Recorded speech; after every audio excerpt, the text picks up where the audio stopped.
Welcome everyone to this 10th lecture in our master level course on sustainable development. Now the coming two lectures will be about infrastructure and society. There will be key questions for us when we try to develop sustainable development. I will start by talking about urban development and management of urban development, and then Rustam Eshniyazov in Nukus will explain about the situation in Uzbekistan. So this is a key issue in the in all discussions about sustainable development is urban. And one very important reason is that more than 4 billion people, that more than half of the world population, live in cities. 1 of 3 of these people live in very badly in cities. They live in slums. So urbanization is not always very good.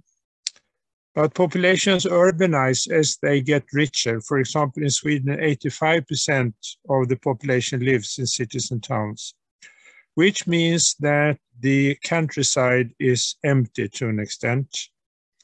Here you see some trends. The urban population is getting up, as you see, and the rural population is leveling off. So it's more than 4 billion today. It's different in different parts of the world. Here you have the global situation is this one, perhaps you can see this curve here. And of course, up to this date, 2011, you have data and then you have predictions. The fastest urbanized part of the world is China. China is here. They are building cities in record, speed. I've been there and seen it. It's really almost terrifying how fast it is, and not always high quality. One reason is, of course, that the distance from decision to actually working out things is very, very short in China. Someone decides and that's it. No discussion. This is in Guangzhou in China. Is 12.7 million people in this one. And it's adjacent to a number of other cities or towns. So together, 9 cities, neighboring cities, have 57 million people. It's the largest urban conglomeration in the world. The next largest is in Tokyo. So Tokyo with, neighboring cities is something like 24 million, as far as I remember the last figure I saw. So it's really, really, on some places on the world, we have enormous cityscapes developing. This is where very many live in. It's a slum. This one is in Africa. Here is another one. You see, it's extremely dense. It's not good infrastructure for water, energy, and waste, and so on. And people are not healthy at all. This is in Rio de Janeiro in South America. It's also very bad. A lot of criminality here in those areas. And this is the countryside that is left. I believe this is somewhere in Portugal. And, it's some areas, actually, biology is coming back. That is, the ecosystems with the animals and so on are re-establishing themselves, sometimes with a little help from people. So the question is now, what would be a sustainable human habitat? Important question. This is the classical one, City on the Hill. It's southern France.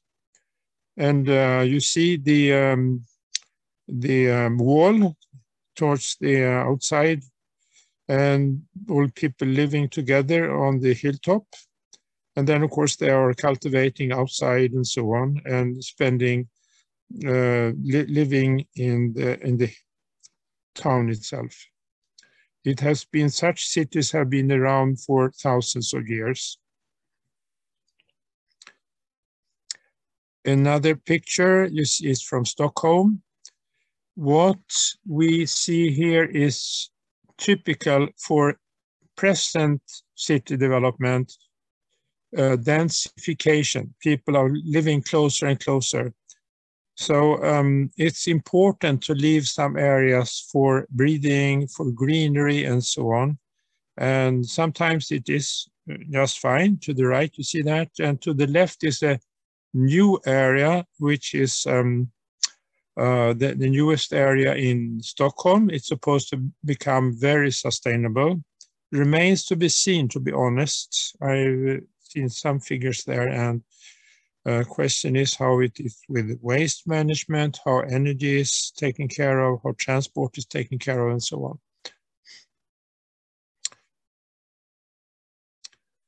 on. Typical congestion and densification. You see here Copenhagen and Stockholm and New York.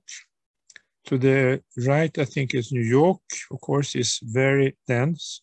To the left is Copenhagen.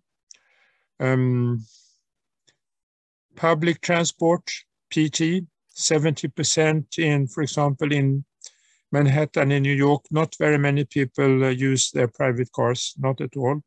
And in Copenhagen, you have 40% people biking. Biking is very much developed in Copenhagen and in Denmark in general. So traffic is an important question in urban areas. This is from Kiev, before of course, the recent development, but anyhow, the management of waste was not very good. It's a challenge in sustainable development of urban areas to have a good recycling of all materials. So the challenges for urban areas is urban growth, growing. Very many cities are growing. How to do it in a good way. Demand for land, of course, direct and indirect. And then, of course, if you densify, you have less demand for land. Demand for natural resources and energy. Of course, most of the claims for natural resources are in cities, including water. Pollution has to be avoided, so it has to be very strict management of air, water, and land. And of course, mobility, it has to be taken care of in a good way, so we avoid congestion. Health, of course, air and waterborne diseases has to be fought, and pandemics, of course, is spreading much more efficiently when people are living closer to each other. And of course, one has to be very careful with air quality.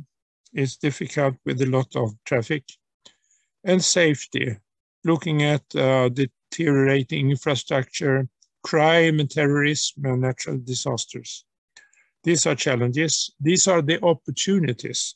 Of course, if people are living close to each other, it is possible to be efficient. So we have engines of economic growth and knowledge. You know, all your universities are in cities, of course, the same with us. Cultural integration, people come together, often from different cultures. So there is a lot of, say, creative interactions between different cultures if you do it correctly. And of course, it's possible to be efficient because of the small distances. So system solutions are also possible because you have everything close to each other. These are the opportunities. To start to go into the more detail, you have the 4 challenges. Energy. Cities have to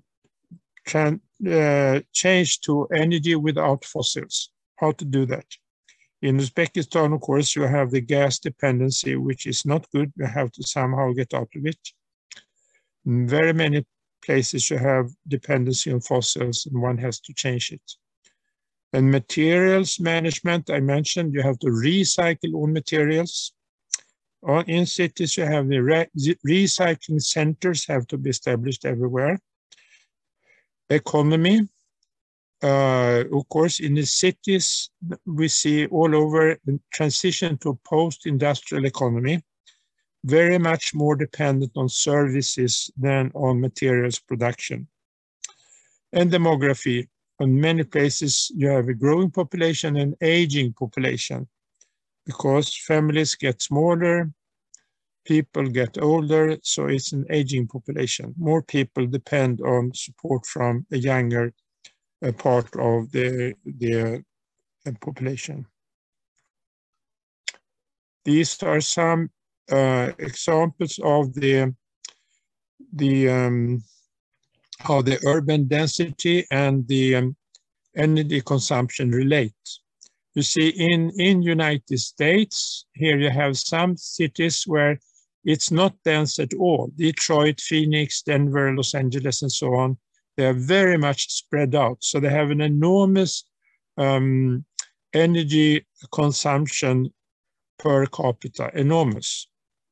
If you go to the other end, you have Hong Kong, where people live extremely close to each other. So this is very, very energy efficient. If you look at per capita. And of course, in the middle, you have very many European cities. You see here Frankfurt, Zurich, Brussels, München, and so on. Here you have some Australian cities and so on. See here, Moscow is not consuming much energy, of course, although it's not so dense. Okay. And here you look more exactly on buildings. Of course, cities consist very much on buildings. So classical buildings have a lot of energy consumption. They are not very efficient energy-wise. Modern structure is much better. Here is 90 kilowatt hours per square meter and year. And if you come to the most efficient, the so-called passive energy houses, they have 15 kilowatt hours per square meter per year as a sort of definition of a passive energy house. And here you see it divided on different types of energy. We won't go into that. Here is a passive energy house. It's between Uppsala and Stockholm. I've been into this one. It actually was a winter day. It was -10, little more, -15 outside. It was very pleasant inside. So this is a kind of building that we have to have more of. And now we don't see so much passive energy houses, but in European Union, there is a directive of low energy houses. So building new houses has to follow this directive of low energy. And this means that the walls are quite thick, very insulating. It means that the ventilation have a very good recirculation. So there is a heat exchanger. And then, of course, the very first passive energy houses were not very good because of this insulation. But now it's much, much better. It's not so much more expensive to build a passive energy house, a few percent. And you get that money back very soon when you start to use the house, because the energy costs, of course, are very small. This particular house had solar cells on the roof, and they had a small heat pump in the garden.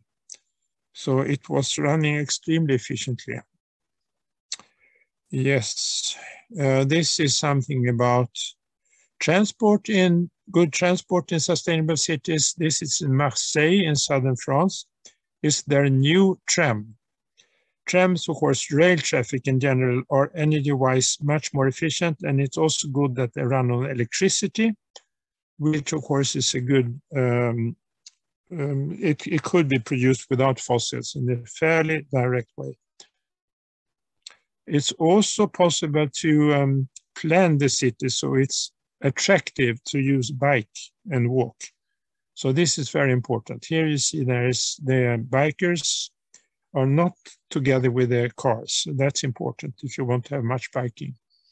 Like, for example, in Copenhagen, there's much of these things. And of course, one has to say also a sustainable city needs to have a perfect thinking about greenery. This particular part of the gardens outside the city is so-called semi-public space. It is available for people, but it's used almost entirely by those living in these houses. There are also buildings, not so many any longer, but yet, but there would be, of course, buildings which have a lot of greenery on the house itself. This is a little extreme, perhaps, but having greenery on the roof starts to be quite common, in fact. So you can cultivate, spices and vegetables and so on, and even have flowers. You can meet. It's good for social interaction. It's also cost efficient, and it's good for water management, I should add, because it takes care of water in a good way. And of course, a good city have parks. Parks have a very important role when it comes to social interaction and well-being. There's a lot of research on that. In fact, parks are very good for people, for their well-being. Yeah, so you see here some summing up. A sustainable city has to be fairly dense, fairly green, good transport infrastructure, good materials recycling, and well managed. So now I will talk about urban management, because this is a key area and there's many things happening in this. Just today, in fact, this great or a big conference on urban management starts today in Malmö, in southern Sweden. Well, when talking about management, the city is a system.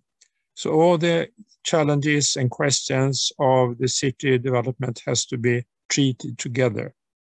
What is happening in one part is influencing what is happening in another part. We have in the several urban development research projects I've been running over the years indicated 5 resources. It's a good way to organize your thinking. You have material resources, all the material flows in the city. You have urban planning resources. It means all surface area. You have the buildings, you have the greeneries, and you have the transport structure like, streets and so on. The human resources, everyone that's living in the city.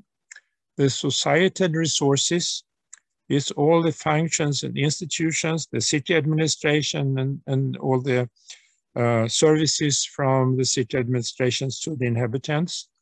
And economic resources, companies and so on.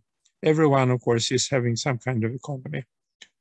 So this is important to remember, the 5 resources. These resources are not interchangeable. They are all limited. Remember that they are all limited. Sustainable development in cities are best understood as the careful management of limited resources. That is a message to take home. Okay, just looking a little more to next level when it comes to material resources, one of these resources. It consists of, well, in a coarse way, energy, water, and waste. And it is, in fact, the metabolism of the city we are talking about. So energy, water, and solid materials enter the city. Waste leaves. Energy is carried by solid resources mostly. It is one system. It is the metabolism of the city. One has to take care of it in a good way, just as we do with the person. In a resource-efficient society, it's energy efficient. You save water in a good way, and you take care of your waste, or recycle your waste, or reuse your materials, and so on. When going into how to deal with this, There is a number of ways to do it. I just showing one simple. Start with systems description. Visioning, meaning how do you wish it to be in the future. You have to monitor and you have to have indicator. You have to have management systems, and then you are running projects to improve things.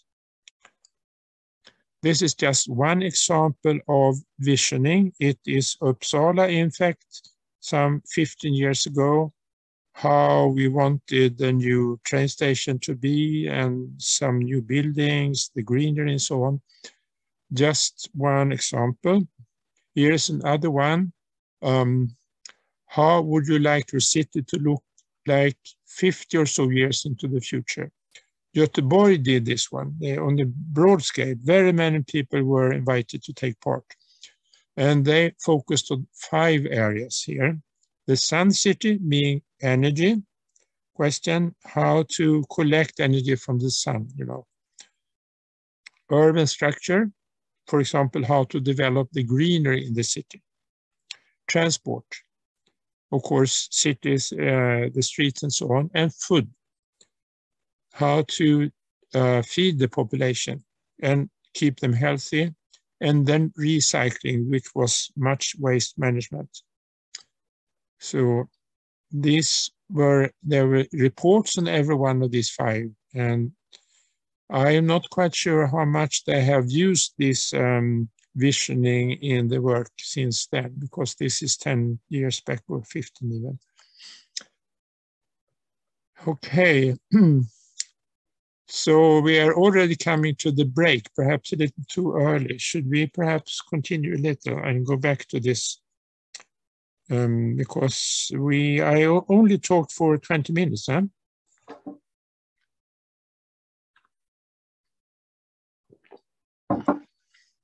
I'll take a few more slides and then we go back to this slide. So urban management, this is what we discussed. This is about how you use indicators. Indicators could be many different things: energy consumption, square meters of green areas, etc. Water, I mean, cubic meter per person and day, etc. Then you measure these indicators and you put them in the graph like here. And then you see these red dots to the left are actually values of the indicator that was measured. And you see a trend. These milestones is something that you want to achieve in the future. And the target is something that you want to come to. If you try to run your city in such a way that you come to these milestones and target, then it's called backcasting. You are using backcasting because you see where you are going each year by year. The target, of course, could be the good value for this particular indicator. That is how much you want it to be in the long term. For example, so much water can be used per person a day, or so much greenery is what you want. The other way to define where to go is to have a benchmark. If there is no specific value that can be theoretically calculated, you may use a benchmark. A benchmark is something that you pick up from another city or so that you find has a good value for that particular indicator. It's called the benchmark. So you can try to develop a city to achieve that benchmark. So this is how you use an indicator. How to choose indicators is very important. It's a serious question because you spend a lot of time and money to measure indicators. So it's important to make it meaningful. Some examples. In medicine and healthcare, we choose body temperature as an indicator. Is it 37 centigrades or not? We do not use body height because it's not so related to health. We choose red blood cell count because it's related to health, not the color of the skin, because it's not. In the resource management, there are some well-known indicators. Ecological footprints, we know there is a value we should achieve, like 1.8 so-called global hectares per capita, and so on. There is a Human Development Index measured by United Nations all the time. These are actually put together from different data. For example, Human Development Index is calculated from 3 different kinds of data. It has to do with health, it has to do with education, it has to do with economy and so on. So they are called indices, indices in plural. So indices you can use also, and ecological footprint, of course, is also a sort of index because it's put together by 5 different different footprints, in fact. So the composite values are called indices, and they consist of several indicators. Sometimes it's important to distinguish between indicators and descriptors. And descriptors is something we developed in one of these research projects. And it is an activity that cannot be given a value for sustainability, but it's valuable to know about it. For example, what about the environmental education in schools? Do you have a green component in your school program or not? That is a descriptor. But indicator, then you have, when it comes to indicator, then you have a specific value that can be defined in terms of sustainability. So that is important. And then when we have these descriptors and indicators and so on, then you should discuss what are the values you want to approach or come to. Those discussions used to be very good, in fact, because you become much more clear about what you are doing. And then you should estimate the difference between what you have and what you want to have. This is a sustainability gap. So you need to define the sustainability gap and what to do with the gap. So we had one of these research projects was called Sustainment, and we concluded that all the cities that were part of the project had a rather large list of indicators that they measured and they reported every year, around 50 or 60, in fact. So it's a big activity to keep track of these indicators. But we were disappointed by finding out that the targets were politically decided on. For example, the city council decided we should reduce our energy consumption by 10% or something like that.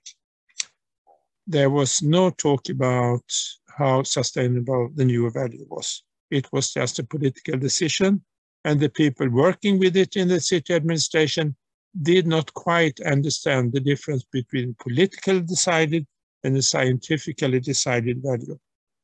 That is something one has to deal with. So indicators were used in project follow-up. Sometimes university played a quite important role to measure and collecting data and so on. Some provided indicator values best over time, but most did not do it. So now I will go back to the break. This is now the break. So we have 20 minutes from now. We have 30 minutes from now. We first discuss problems you have in your city or living area or your house, whatever, and what resources do you have at your disposal for doing something about that, and how should you do. So please, students or whoever, think about these things, and we will come back in 10 minutes from now and ask you what you have found out. So thank you very much. And we talked about indicators and indices, and there is a choice between having absolute so-called scientific target for the indicator and something else, like a benchmark or a political decided and so on. Of course, as students of sustainability science, we should, as far as possible, use absolute targets. This is the way we can know what actually is sustainable development for the city we are living in.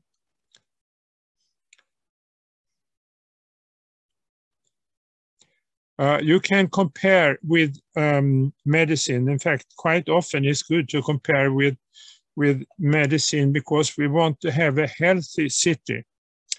The city council is working with sustainability, the health of the city. And of course, it's more straightforward if we use indicators in the environmental issue, often at least. When we come to social indicators, economic indicators, and so on, it's more difficult actually what is considered to be sustainable, and we are more often using benchmarking. And as I mentioned before, talking about these things is quite good because after a while we learn much more about sustainable development. So in a city, if you have cooperation with the city, organize discussions, seminars, lectures, and so on around these questions. It's very important to know about sustainability, and it's very important to put the economy, your efforts, your money, where it actually makes change. This is one example how things are reported. It's often a polyhedron like this. In this particular case, you have 6 corners. The 6 corners relate to 6 indicators. So the 6 indicators are carbon dioxide emissions from industry, from buildings, from transport, and then you have municipal waste, you have water, and you have air pollution. And in this polyhedron, you compare 5 big cities: London, New York, Stockholm, Rome, and Tokyo. So the yellow line here is from New York. So you can see how New York is doing in terms of how much things are. And Stockholm, for example, is the green figure in the middle, and so on. You can compare how they're doing. Some are better in some areas and some are worse in other areas, and so on. For example, Tokyo is quite good in air pollution, as you see.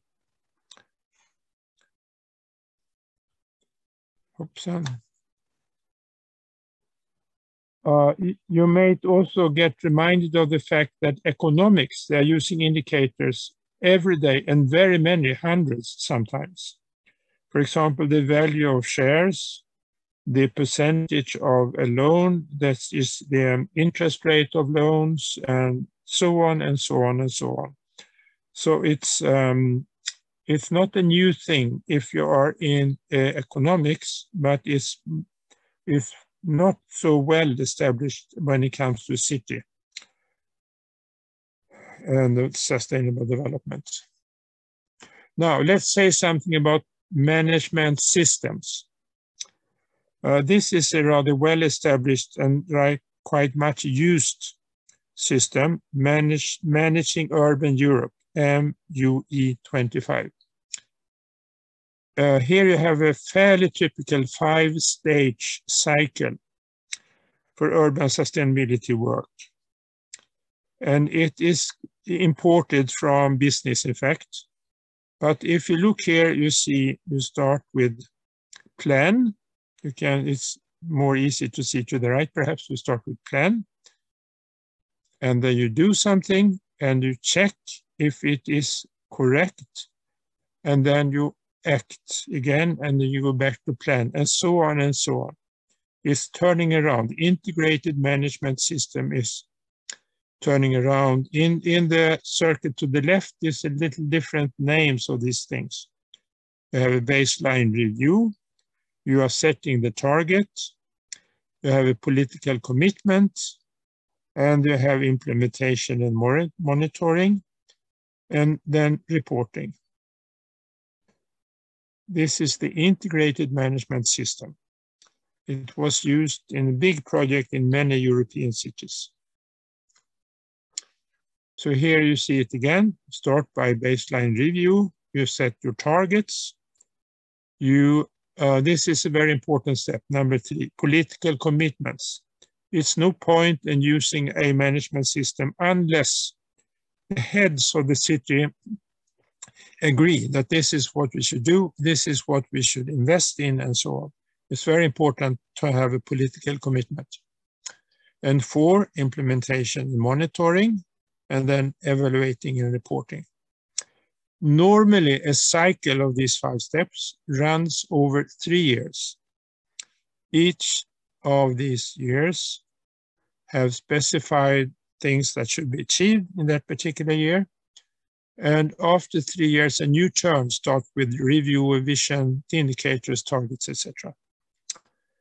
So this is how you have a management system.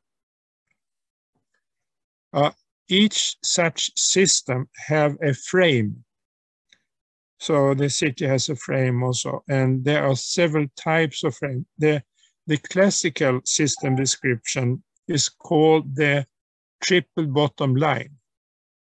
It has an ecological dimension, a social dimension, an economic dimension.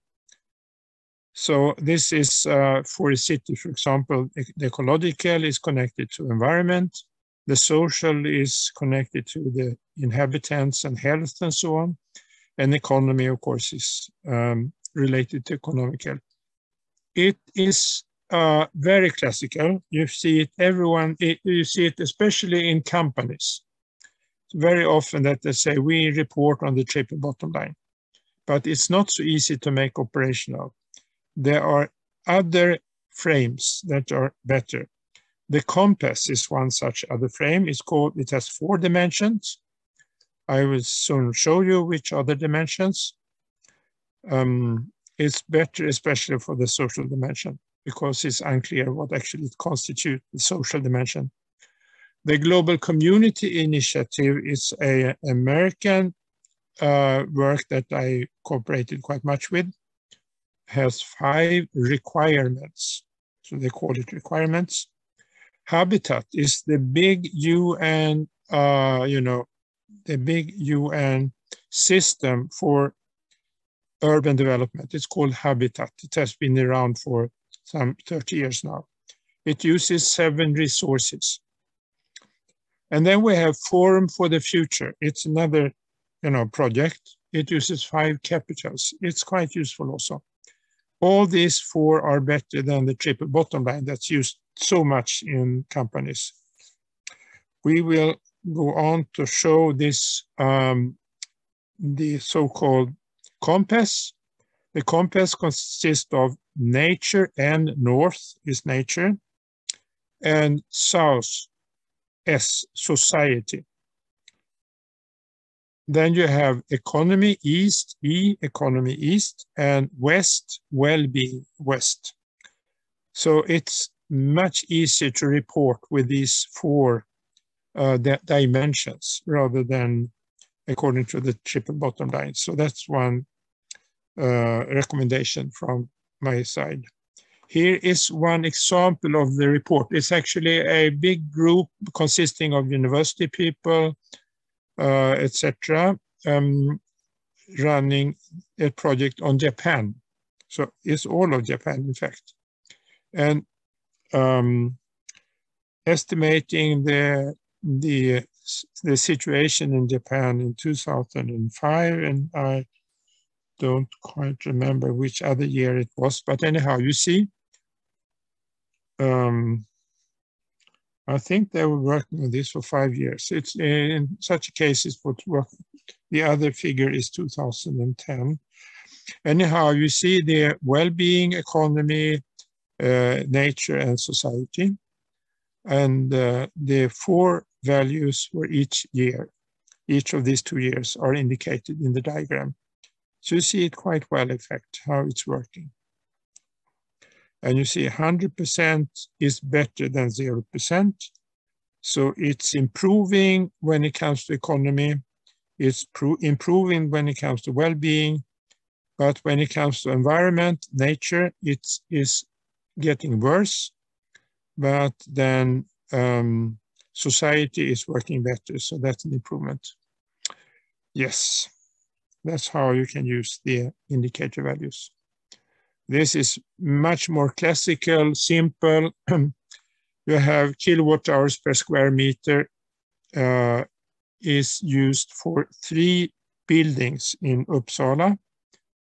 And you see here that there was called Bellman, the yellow line. It has improved very much, 230 down to 130 almost, by insulating windows, changing pumps in the circulation system and so on. It's possible to improve. Then you have the town hall of Uppsala. It was not very well built and it was not improved. That's the top, the red one. And Årsta open clinic was well built and it was well managed. You see much better values. So 3 different buildings. Here's just an indicator. You have cost in crowns per year to the left and energy consumption to the right. And you see it's very simple that when you use less energy, you have less costs. Very simple. You see that economy and environment are connected. Okay, here are some observations from one of the other urban projects I was running. And we noticed that when people were improving their cities, they were using these 4 strategies: reducing, replacing, rescaling, and recycling. This is what you can do in your city. Reducing, use less energy, use less water, and so on. Of course, most of that is technical things, but sometimes it's also information, etc. Replacing, using renewables to have less fossil, using heat pumps or insulation and so on. Use less toxic, for example, phasing out toxic materials. For example, in this case, you phase out mercury. Replacing. Rescaling is an interesting dimension. It was perhaps the one that was most used. Downscaling or upscaling. Upscaling, heating, for example, district heating instead of heating individual buildings. This is upscaling. You do many things in one system. District heating is very much used in Sweden. I think 90% of cities have district heating. In the European Union, the Commission says that installing district heating is the one best measure to improve energy management in European cities. And then downscaling, it means if you leave the district heating system and have your own heat pump, for example, this is a downscaling. You take care of it yourself. Or you have solar cells on the roof of your house. Or you mean also multi-family houses. Then, of course, it's a downscaling. You produce your own electricity. And of course, when it comes to water, upscaling means that the city has its own sewage system and it goes to a wastewater treatment plant. Efficient, of course. So this is rescaling strategies, and then recycling. Recycling waste flows are important. Your products are reused, your materials are recycled, and so on. And in the end, they are burnt to produce energy. And similar with nutrient flows. For example, food waste are used to produce biogas, and the biogas is used for city buses. So I mentioned some of these. Strategies for integration should also be mentioned because it's very much integration. Household waste to incineration, of course, then you integrate waste and energy. Sludge to biogas, again, integrate water management and traffic. Industrial energy to district heating is quite often, in fact, steam from an industry is used to heat the city. So this is also integration. Or agricultural waste to incineration is another example of integration. And a rather unusual one here is that wastewater is not cleaned so much. It goes out to the coast and feeds a mussel cultivation. And then the mussels, of course, are sold and used as food. Just some comments on the other resources. Human resources, education turns out to be very important. Good schools, different kinds of education, professional competence development or schooling, of course. This is some examples of how to work with human resources, how to work with economic resources. Again, education is very important. Support entrepreneurship turns out to be very good. For example, in incubators, the city organizes a place where those who want to start a company can come and get some support, and they can even get economic support by good loans. And social resources. Support and stimulate the third sector, if various companies, various associations formed by people living in the city for nature protection, for social care, for neighborhood cooperation, and so on. This is various ways to take care of these. This is just one example in this, and a few examples of good city examples here now. C40 cities is a connection between 40 big cities in the world, all over the world. It started by Clinton, in fact, American president. Eco2 cities. The World Bank started this, ecological cities, economic cities. That's why it's World Bank, you see. UN Habitat is the UN, United Nations, work for urban development. And here is another list, ICLEI. Those are starting the big conference today, in fact, on Local Agenda 21. Sustainable Cities and Towns Campaign, global community initiatives, etc., etc. Here is another ICLEI conference some years back. Transition Towns is an English project. Yeah, that was my contribution for this lecture, and now we give a quarter of an hour or even 20 minutes to Rustam to contribute with the Uzbek of this. So I should stop sharing. Yep. Yes, okay. Okay. Oh, thank you so much. Difficult to do presentation after you, but still, I would like to say about what indicators. Yes, I am supposed to be all my life like a city man, and I would like to tell some story from my life. In 1982, when I was 17 year freshman students at Tashkent Polytechnical Institute, it was carried out, it was a Soviet time, and during that time in 1982, it carried out some kind of measures among all Tashkent 70-year-old juniors to take, it was kind of measurement, like measuring the height, weight, the muscles, the size of muscles, chest, and also pressing the strength of their fingers by measuring on dynamometer, pressing by dynamometer, they could just measure their strength of their fists.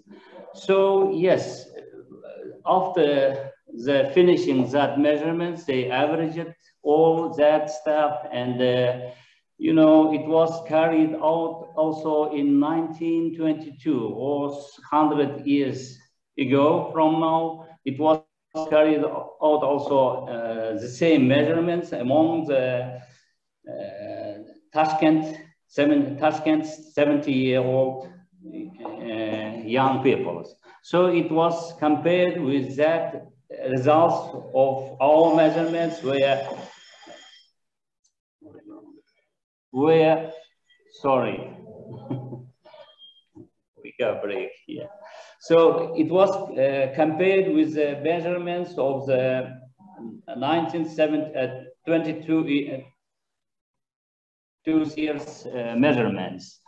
And of course, because of nutrition, because of a more comfortable situation, the height in average was much higher, and the weight was also much bigger than that average of 1922. But in one respect, in one indicator, on pressing of the dynamometer, it was in 1922, it was the average young 70-year-old man could press 75 points. And in our case, in 1982, it was 22 points.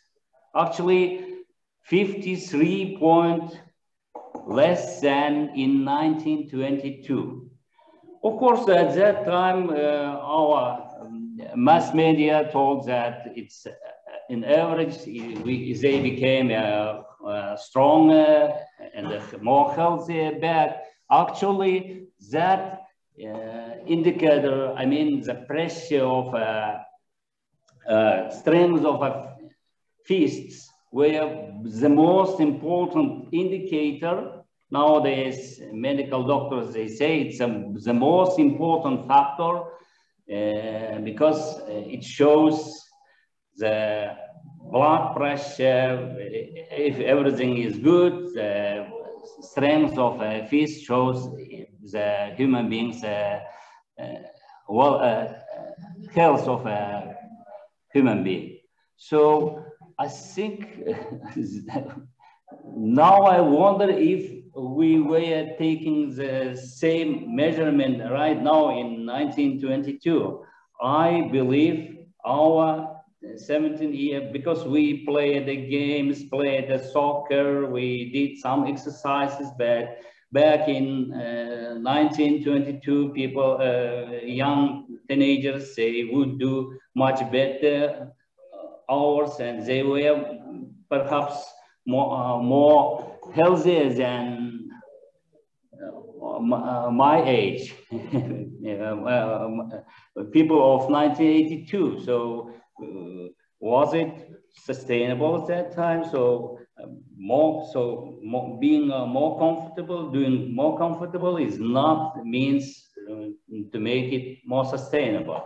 I believe if we were carried out the same measurements for now, I mean, in 2022, our kids would press even less. I mean, 12 or 15 even. Why? Because you see, the upper picture shows what do our, it's a more popular playing on a computer or on a phone. It's more just playing a game is among the kids. It's more popular than doing exercises outside, doing exercises, training. I am of course not against computer games if it's more educate this is the kids. It's bad for just for unfortunately nowadays happens kids goes to computers just for entertainment, but not now. So we have to, I think, create some games with more educational games. So also you see from we have of course some for sustainability we have some infrastructure, but it's very small, you know. It's a driving a car more important nowadays, unfortunately, than riding a bicycle or walking. We have some places, but the infrastructure, of course, it's not enough. You see how it's jams on the roads of Tashkent, especially if you see the ambulance car, what happens if some emergency in that place. So, you know, so the urban process in Uzbekistan forces to consider two long-term aspects of development: the growth of the population and increasing deficiency of water and land resources, which is natural because the people is increasing, the number of people is increasing. Some researchers estimate the population of the Uzbekistan now it's 34, some say it's 35 million people. So in 2050, it will be probably more than 50 million.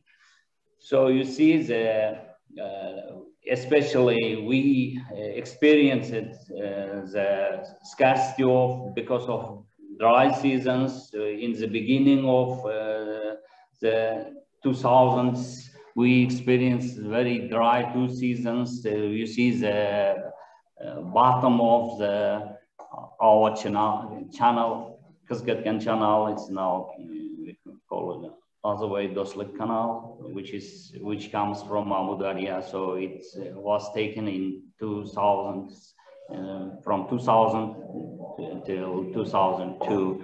So it's not exactly because of course it was caused by dry seasons, but also it's a mismanagement, and because we share the water resource with among the 5 countries. According to statistics, each hectare irrigated land can provide 8,2 people. However, during the last, because of the our growth in population, irrigating area per person was reduced from 0.22 to 0.12 hectare, as population is increasing much faster than the irrigating land. Here, it's of course in Cyrillic bad countries with the population in 1950 and 2000 compared with 2020. You see, Uzbekistan had in 1950, Uzbekistan had a little bit less, more than 6 million people, but now in 2020, actually now we already have 34 million population. So it was increased more than times, even 5, 6 times. So you see the increase of a population. Annually, from 15 up to 40% of all families have one or more family member who is a labor migrant.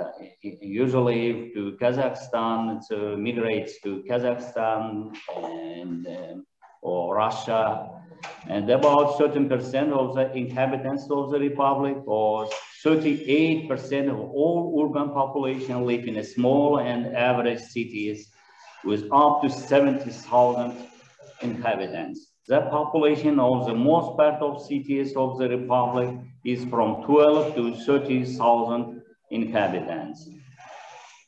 Migration of the village population is in many respects an irreversible process. We experienced it while in the beginning of 2000s, because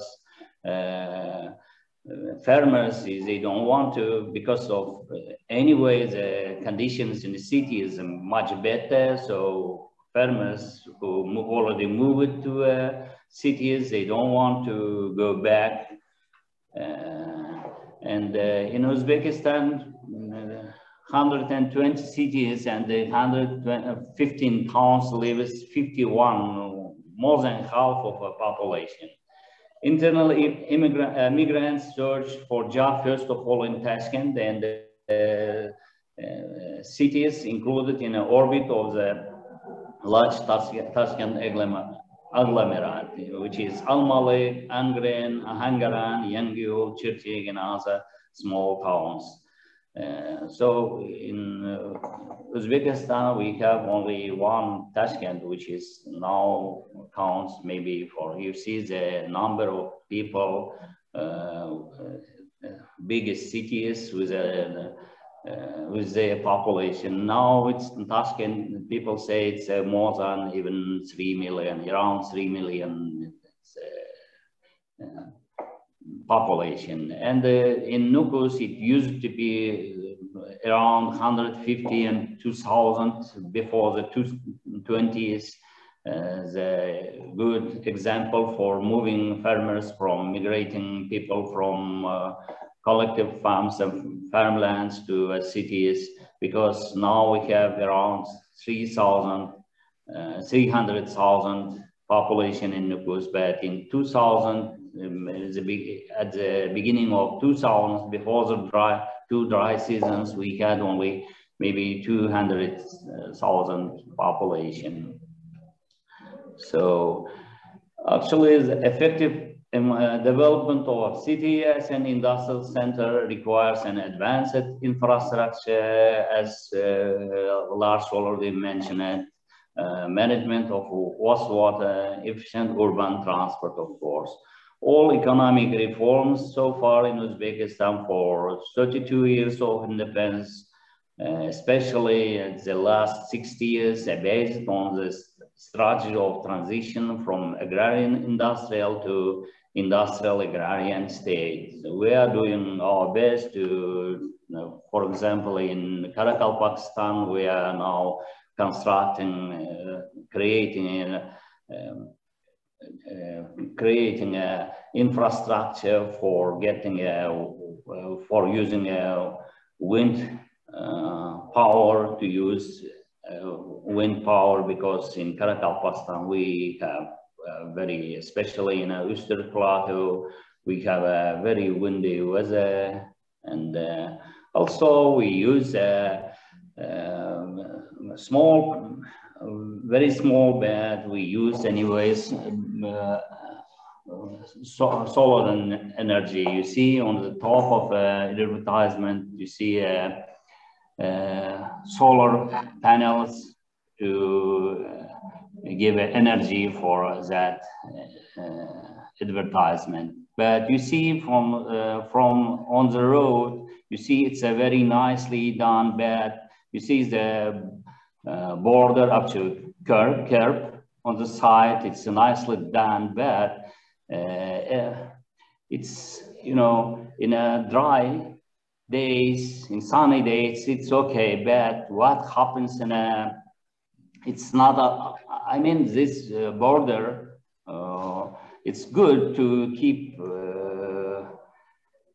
It keeps water, you know. In a rainy days, it's too bad. It's not reaches the water to the ditches, so it makes it unsustainable. You see in this picture, you see that border prevents going with the water to creating such a bad condition for road traffic. And also we need to say, actually, what we need to do, we just we have to follow all the rules which says on the upper left side, you see how should be, what structures we should put to our road. It's very, also, from our recent history, cutting of trees, nowadays it's prohibited, of course, the cutting of trees. If you cut any tree, you have to pay 270,000 soon, which is around maybe $300. But you see, I think that it was not the case in our recent history. In the beginning of 2000s, for example, we had such as the same park at the same place, you know, you don't see on a picture on down picture, you don't see any trees, but on a upper one it's very green.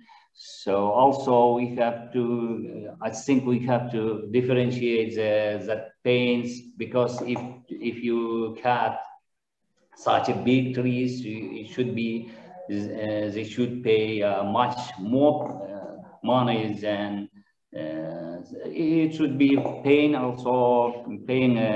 also should be differentiated, you know, opinion, because it's you know, cutting of trees is bad, but it's if some pushes from economy, from lobbyism, we have to prevent such a condition. Because of that happening, maybe such a dust storms which happens nowadays even in Tashkent, salt and dust storms.